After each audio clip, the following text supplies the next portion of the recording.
पोरा आज तुझ्या काळजामध्ये पेरतो छत्रपतीची शपथ आहे, आऊची जाऊची शपथ आहे, विश्वरत्नांची शपथ आहे, जगातलं सगळ्यात मोठं शिक्षण ज्या क्षणाला पोरा तुझा जन्म झाला आहे नालायका,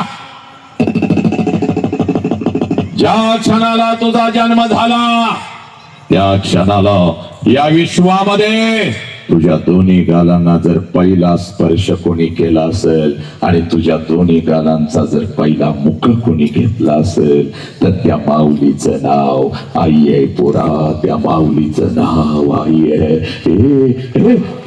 आनंदानं तुझ्या जवळ जर कोण उड्या मारत आला असेल, आनंदानं तुझ्या जवळ जर कोण उड्या मारत आला असेल आणि या दोन्ही तळहातावरती जर तुला कोणी उचलून घेतला असेल आणि तुझ्या गालावर जर पहिला आनंदाचा अश्रू कोणाचा पडला असेल आणि या गावातल्या चौकात चौकात छाती ठोकून जर कोणी सांगितलं असेल माझ्या पोटाला वाघाला, तर त्या देव माणसाचं नाव साला बाप आहे पोरानो.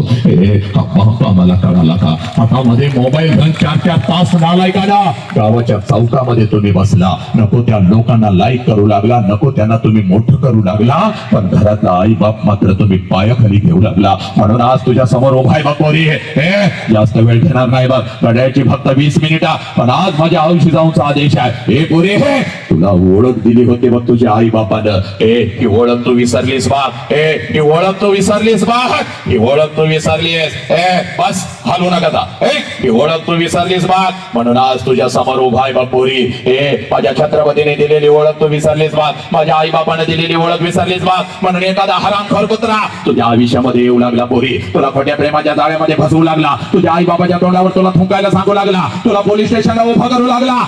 आता या राष्ट्राचे पोरं मला म्हणतात सर तुम्ही आम्हाला हरामखोर म्हणता, तुम्ही आम्हाला कुत्रा म्हणता. नाही रे पोरा, हे बघ या राष्ट्राची ताकद तू आहेस बघ, आई बापाचा अभिमान तू आहेस बघ पोरा. पण लक्षात घे घरातली जी चिमुरडी आहे, जिच्या पाठीला पाठ लावून तू आलास बघ, तुझ्या त्या बहिणीला आई बापाने फुलासारखं जपलं बघ, अशा त्या कोवड्या चिवावर जर कोण तुटून पडत असेल आणि तिला बरोबर खोट्या प्रेमाच्या जाळ्यात जर कोण फसवत असेल तर तो आमच्यासाठी हरामखोर आहे आणि तो आमच्यासाठी कुत्रा आहे. पोरीनं असा हरामखोर लांडगा त्या फेसबुक वरती टाकून बसलं बघ, त्या इन्स्टा वरती टाकून बसलं बघ, कधी एकदाच सावज माझ्या तावडीमध्ये येत आहे आणि कधी एकदाच मी तिच्यावर तुटून पडतो. हे पोरीनो म्हणून तुला सांगतोय बघ, तू तुझी ओळख विसरलीस. आज छत्रपतींची शपथ आहे, आज आऊजी जाऊची शपथ आहे, या मातीमध्ये आलोय ना पोरी तर तुला तुझी ओळख तयार करून देणार बघ.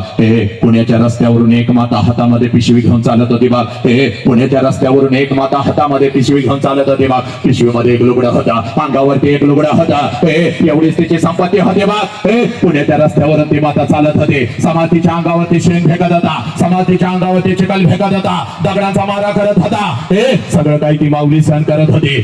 जेवढ्या वेदना तिच्या शरीराला होत होत्या त्याच्या कितीतरी पटीने वेदना तिच्या मनाला होत होत्या, सगळं काही ती माऊली सहन करत होते.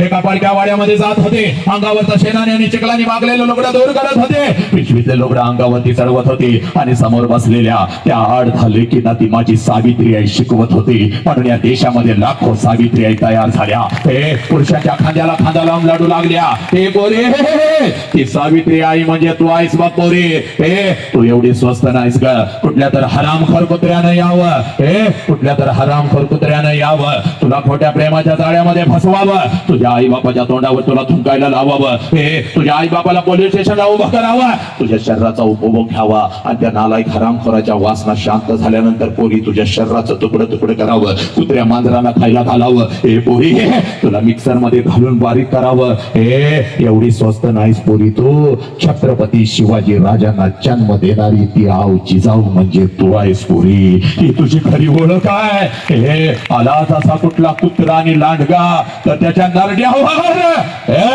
पाय देण्याची ताकद आणि धमाक तुझ्या आई बापानं माझ्या छत्रपतीने तुझ्या मनगटामध्ये भरलेले पोरी. जीव गेला तरी चालेल, एक ही पोरगी या मातीतली आई बापाला पोलीस स्टेशनला उभं करणार नाही, आज नाही तर परत कधीच नाही. राष्ट्राला तुमची गरज आहे, आज खऱ्या अर्थानं राष्ट्राला तुमची गरज आहे पोरीनो. म्हणून आज मी तुमच्या समोर उभा आहे. जीव गेला तरी बेहतर बाप, एक ही पोरगी कुठल्या खोट्या प्रेमाच्या जाळ्यामध्ये या क्षणापासून फसणार नाही. म्हणून आज तुमच्या समोर उभा आहे. पोरा बापाच्या उंची एवढे आपले वंचे झाले, बापाच्या वंची एवढे आपले वंचे झाले, आणि बापाचा चप्पल आपल्याला बसायला लागला म्हणजे बापा एवढ्या वेदना आपण कधीच सहन करू शकत नाही पोरा.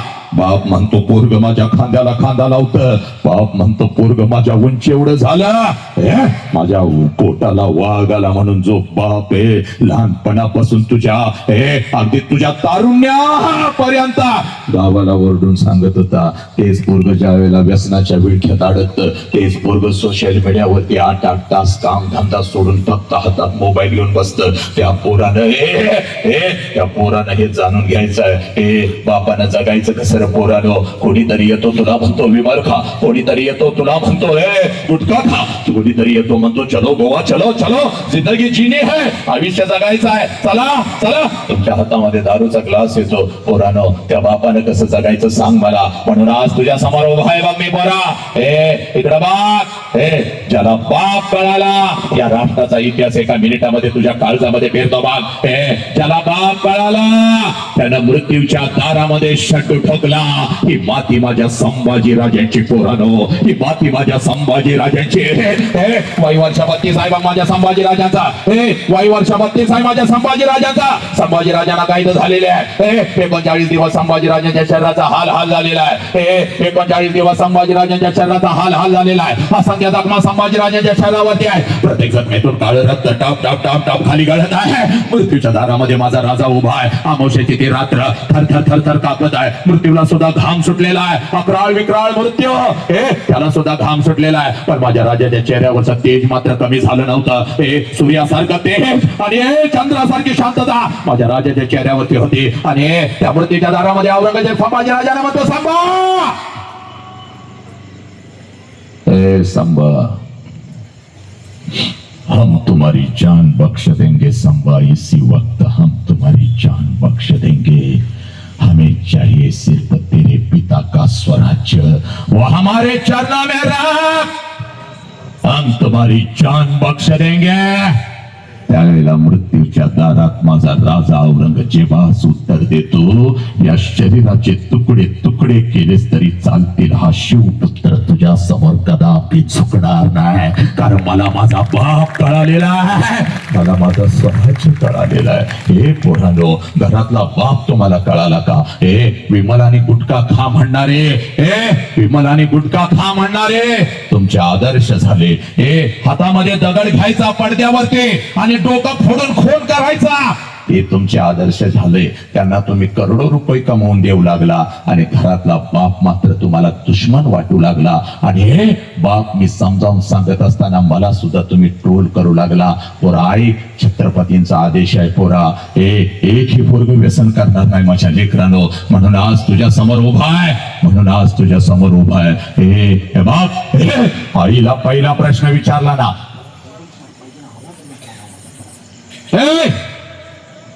आईला पहिला प्रश्न विचारला ना, आई तुला किती वेदना होत होत्या का? आता त्याच आईला दुसरा प्रश्न विचारायचा आहे पोरांनो.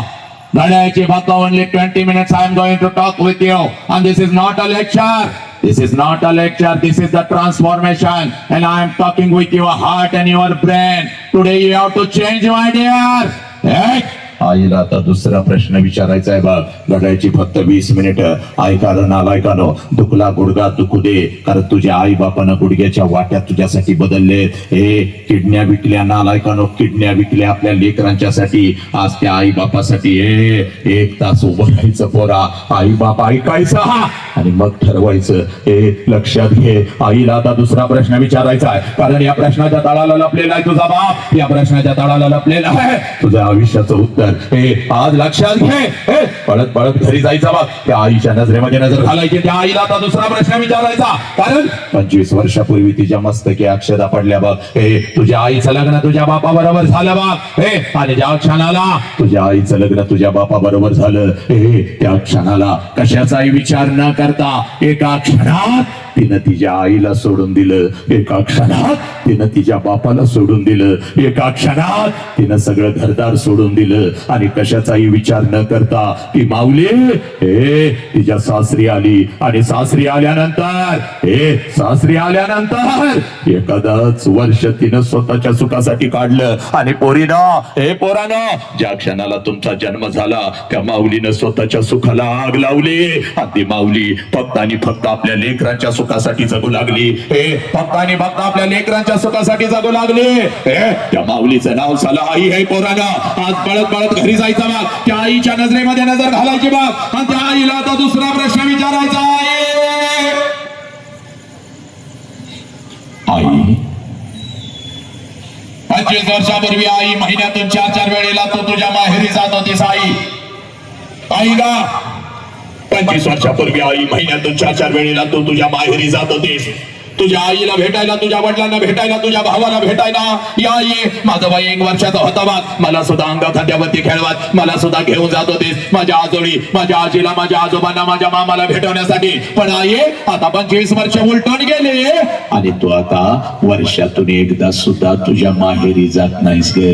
का ग आई? तुला आता तुझ्या आईची आठवण नाही का येत? तुला आता तुझ्या बापाची आठवण नाही का येत? तुला आता तुझा भाऊ तुझ्याच घरी नाही का ग बोलवत? पोरानो, एवढा प्रश्न बघता तुम्ही तुमच्या आईला विचारा. एवढा प्रश्न बघता तुम्ही तुमच्या आईला विचारा. टच करून पाणी तिच्या डोळ्यामध्ये येईल बघ. हा बडा फोडाल बघ ती माऊली, तुझ्या गळ्यामध्ये पडेल बघ ती माऊली. पोरानो, त्या तुझ्या आईच्या डोळ्यासमोर तिचा बिचारा गरीब बाप येईल बघ. त्या आईच्या डोळ्यासमोर तिची बिचारी गरीब आई येईल बघ. अक्का करा तिच्या माग पुढं पडणार ते लहान लेकरू, तिचा भाऊ तिच्या डोळ्यासमोर येईल बघ. तुझी आई हंबरडा फोडल. तुझी आई हंबरडा फोडल. स्वतः उपाशी राहणारा पाठ आणि पोट एक झालेला पण त्याच हाताने तिला घास भरवणारा तो बाप तिच्या डोळ्यासमोर येईल बघ. अंगावरती एकच लुगडा आहे, 50 ठिकाणी फाटलेला आहे, 40 ठिकाणी शिवलेला आहे, तरी सुद्धा तिच्या अंगावर नवीन कपडा चढवणारी ती बाई माऊली, तिची आई तिच्या डोळ्यासमोर येईल बघ. तुझी आई हंबरडा फोडल, तुझ्या गळ्यामध्ये पडल आणि तुला म्हणाल खराय पोरी खराय. हे पोरी खराय, 25 वर्षापूर्वी महिन्यातून 4 वेळेला मी माझ्या माहेरी जात होते माझ्या आईला, माझ्या वडिलांना, माझ्या भावाला भेटवण्यासाठी. हे पोरी, तुझा वय 1 वर्षाचा होता बाप, तुला सुद्धा अंगा खांद्यावरती खेळवत, तुला सुद्धा घेऊन जात होते तुझ्या आजोळी. पण आता पोरी 25 वर्ष उलट झाले आणि आता वर्षातून काय ग? 2 वर्षातून एकदा सुद्धा मी माझ्या माहेरी जात नाही बघ पोरी. त्याला कारण आहे बघ पोरी, त्याला कारण आहे बघ पोरी. 25 वर्षापूर्वी माझ्या मस्तकी अक्षता पडल्या बघ. तुझ्या बापाचा हात धरल, तुझ्या बापाचा हात धरल. मी माझ्या सासरी आली बघ आणि सासरी आल्यानंतर एखादाच महिना मी कसा तर काढला आणि तुझ्या बापासमोर मी हंबरडा फोडून रडू लागली. अहो ऐकलं का हो? अहो ऐकलं का? मला माझ्या आईची आठवण येते हो. अहो ऐकलं का? मला माझ्या बापाची आठवण येते हो. आई बापाला सोडून असं कधी मी राहिली नाही हो, नाही राहिली हो. अहो रोज डोळ्यासमोर आई बाप दिसत होता. आई बापाची किंमत मला नाही कळाली हो, नाही कळाली. नको तसं आईला बोलत होती, बापा बरोबर 2-2 दिवस मी बोलत सुद्धा नव्हती हो. मला लहानपणी माझी आई म्हणायची, मला लहानपणी माझी आई म्हणायची, अगं माझ्या आई बाबाची आठवण आली की माझ्या पोटामध्ये गोळा येतो ग, गोळा येतो ग.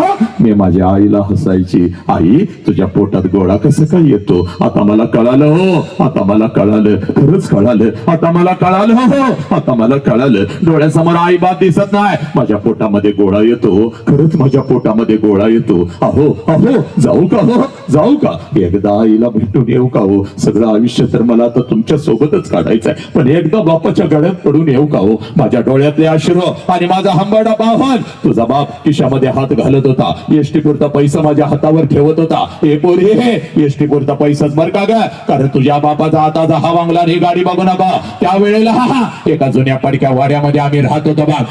जुन्या पडक्या वाड्यामध्ये आम्ही राहत होतो बघ. हे पोरे तुझा बाप एसटी पुरता पैसा माझ्या हातावर ठेवत होता आणि मला म्हणत होता जा जा जा, पण लक्षात ठेव ग, पहिल्यांदा चाललेस म्हणून पाठवतोय बघ. सारखं सारखं तुला आता जाता येणार नाही बघ. आणि जर सारखं सारखं जायचं असाल तर कायमच तिकडं निघून जायचं, परत तिकडे यायचं नाही बघ. एकीकडे माझा आई बाप होता, एकीकडे माझा सासर होता. काय करावं मला कळत नव्हतं. या लाखोच्या गर्दीमध्ये अचानक मी एकटे पडले होते बा. तुझ्या बापाकडून एसटीवरचा पैसा मी घेत होते, हातामध्ये 2 पिशव्या घेत होते, एसटी मध्ये मी बसत होते, एसटी माझ्या माहेरी येत होते, एसटी तर खाली मी उतरत होते, घराच्या दिशेने मी धावत होते. कधी एकदाची माझी आई माझ्या समोर येते आणि आईच्या गळ्यामध्ये कधी एकदाची मी पडते. कधी एकदाचा माझा बाप माझ्या समोर येतो आणि बापाला कधी एकदाची मी कडकडून मिठी मारते.